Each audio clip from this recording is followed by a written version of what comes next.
Hello, welcome back to the Doctor Who Marathon. I'm your host McEdam, and today we'll be talking about The Evil of the Daleks by David Whittaker, directed by Derek Martinson.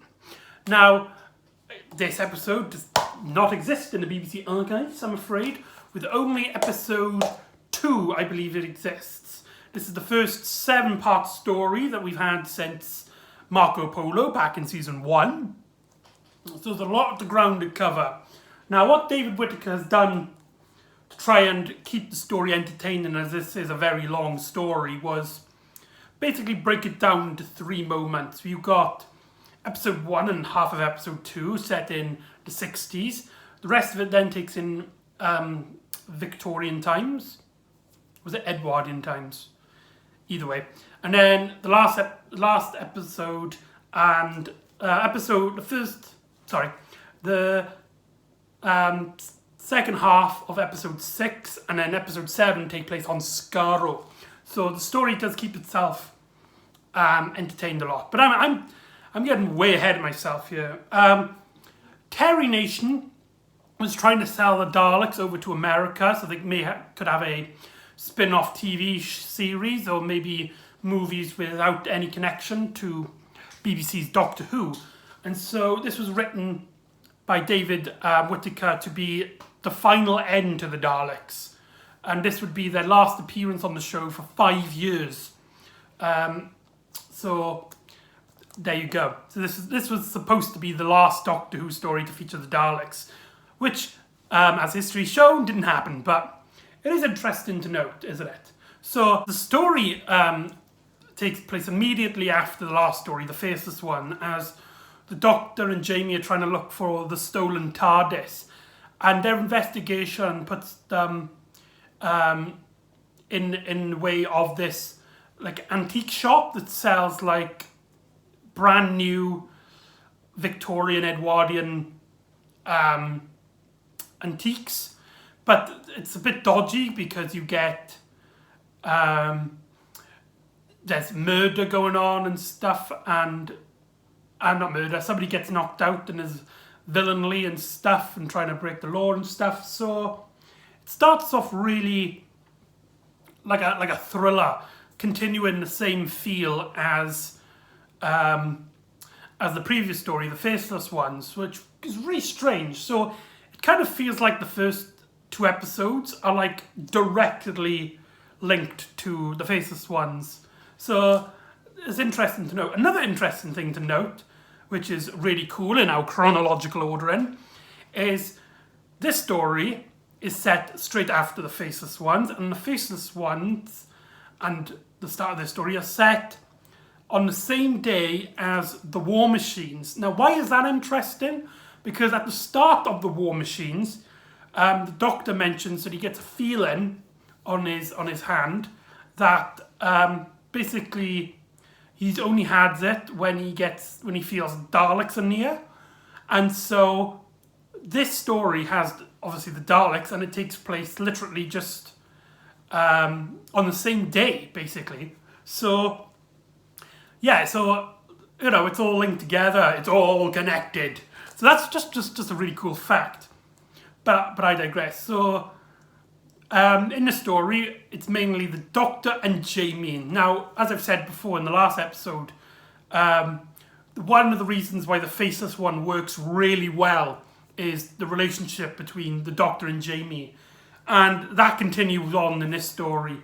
It's basically like Sherlock Holmes and Watson, only if they both had Watson's like sort of like charisma, but only the Doctor was the smart one, and so they are very close friends, and they work off really well, and the real life friendship between Patrick Troughton and Fraser Hines just glows on the screen. So even if the story had like a terrible script, these 2 actors really elevate the story.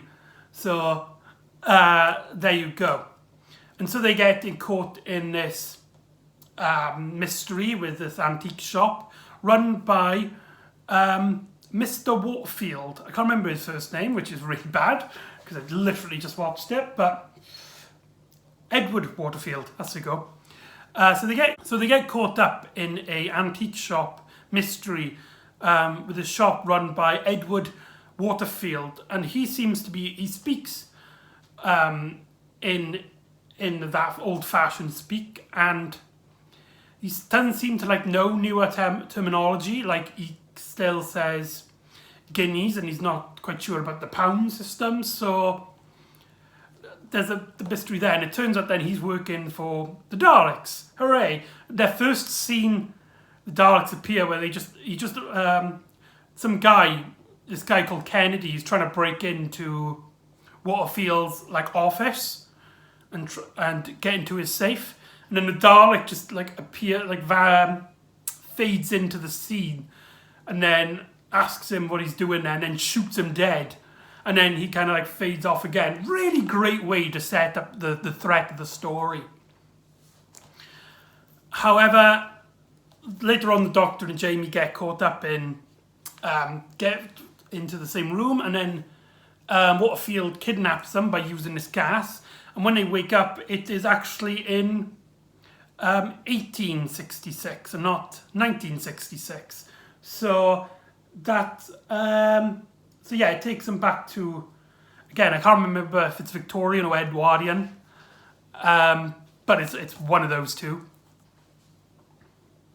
And so Waterfield and his mate explain that they're working for the Daleks, and they basically need the Doctor's help to get Jamie to use on this experiment to get the Doctor to work out the human factor, which is what has been defeating the Daleks all the time, and the Daleks want to know how to get along with it. And so the Doctor reluctantly helps the Daleks, and then but Jamie, he knows that like the Doctor's going to like kind of like experiment with him because he overhears him, and you get some really great scenes of these characters with the conflict. There's even a bit where Jamie basically says that he's done traveling with the Doctor. So a very great scene there. It's very powerful as well. So you get a lot of character beats as well, and there's a lot of moments where the Doctor, he's kind of like cheerful about everything, but Jamie is like, you don't really care at all, do you? You only care about yourself. And the Doctor's like, that's not true. So it does really work. Now, it turns out that Edward's Waterfield, his daughter was kidnapped by the Daleks, and this woman is Victoria Waterfield. For those of you who don't know, she becomes a Doctor Who companion, and basically she is, in this story anyway, what if Snow White or Cinderella or like one of those Disney characters became a Doctor Who companion? She's very upbeat, she's so innocent, and the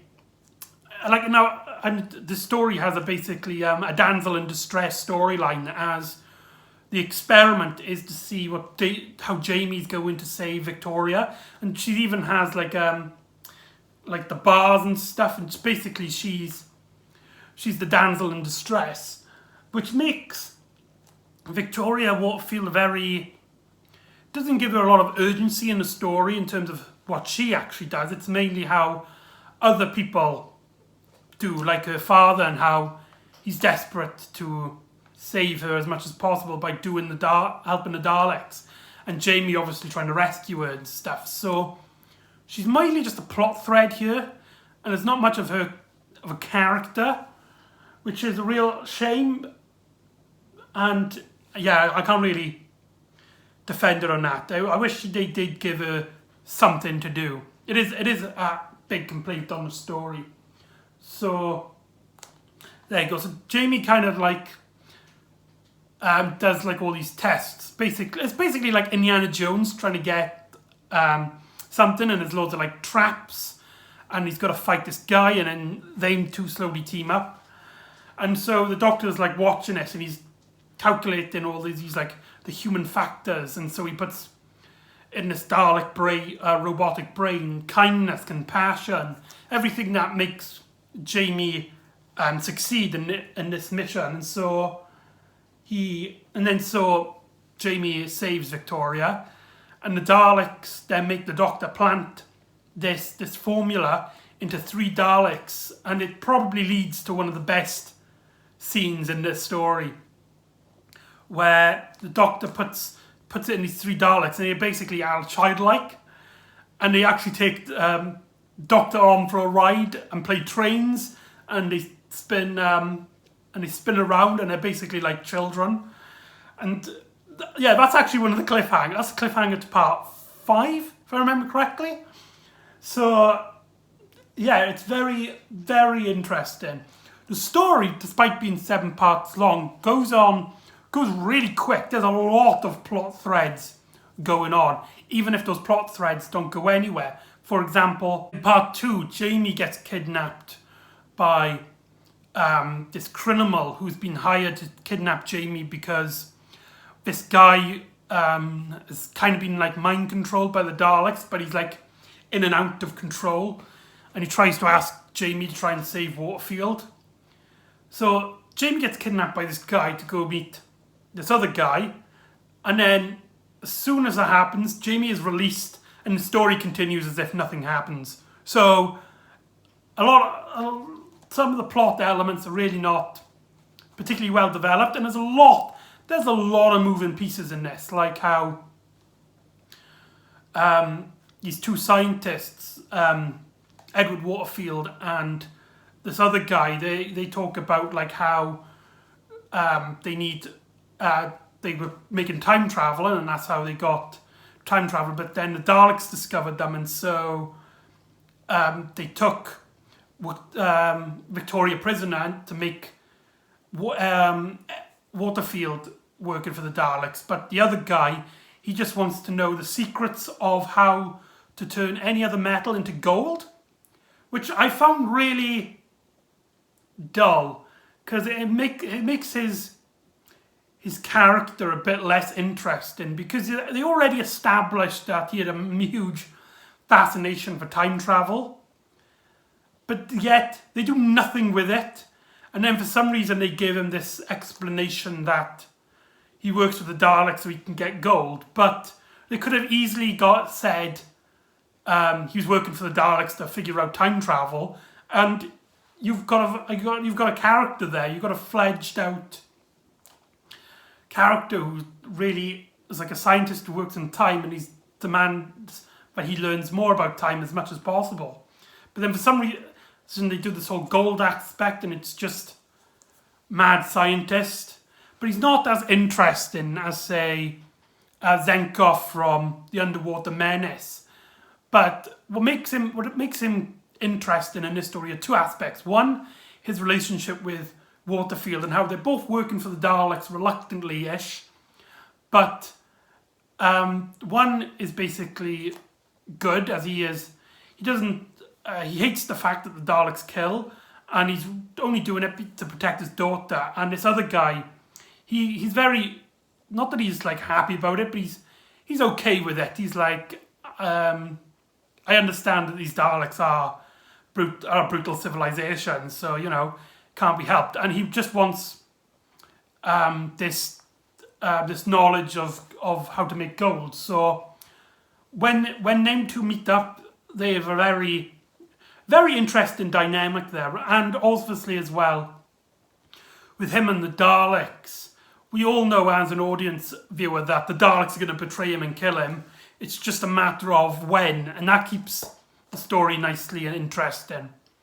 So if I could describe it really, I would say that the story is sort of like a mixed bag. It's got a lot of great moments, and it's got a lot of, I wouldn't say dull moments, but just bits that don't work in making a cohesive story, if that makes any sense. I know that this is actually considered one of the best stories in the show's history. Until about like recent years, say like maybe 5 years, where a lot of people rewatching it are like, Actually, the story does have a bit of problems. Still good and entertaining. I mean, it's surprising how they keep the entertainment value very high on a 7-part story, but it still has a lot of issues. There are a lot of scenes that just go nowhere, and not all the plans really work up. There's a lot of elements, and some of them work and some of them don't. And so we then leads into our third act, shall we say, the second half of part 6 onwards, where we go to Skaro for the first time since Dalek in the first season. So that's very interesting. And it's here that we get introduced to, for the first time in the series, the Dalek Emperor, this huge, gigantic set piece. And he looks really cool. They've got a picture of him there. And he looks really cool, and he's got a much more demanding voice than any other Daleks. But he doesn't do anything. He just kind of sits there and does really nothing, as like the other Daleks do much of the work. And so basically the Doctor lets these 3 other Daleks that were childlike into the Dalek ranks, and they question everything, and they're like, so when the Dalek gives commands, these new Daleks are like, why should we do it? Why should we exterminate? And so the Doctor then becomes part of like a rebellion, and then part 6 is basically like a Dalek civil war. Probably this might have the first elements of a Dalek civil war, as we get 2 factions of Daleks, which would play a huge part in later Dalek stories, especially in the 80s, where there's a whole storyline of Dalek civil wars. But here, it's really abrupt, and it's mainly to give a huge action piece and to see the end of the Daleks, as every Dalek just gets murdered basically, and it's a very great set piece. And here, basically the two scientist characters, they die, and the Doctor takes Victoria on the TARDIS team, and then that's how the story wraps up, with this massive set piece, which really is engaging. And luckily we still got the footage of that battle. So there you go. That's Evil of the Daleks. What did I think about it? It's great. It's a good story. There's a lot to like. Jamie and the Doctor have some of their best moments, with them having this massive conflict of whether the Doctor's trustworthy or not in this story.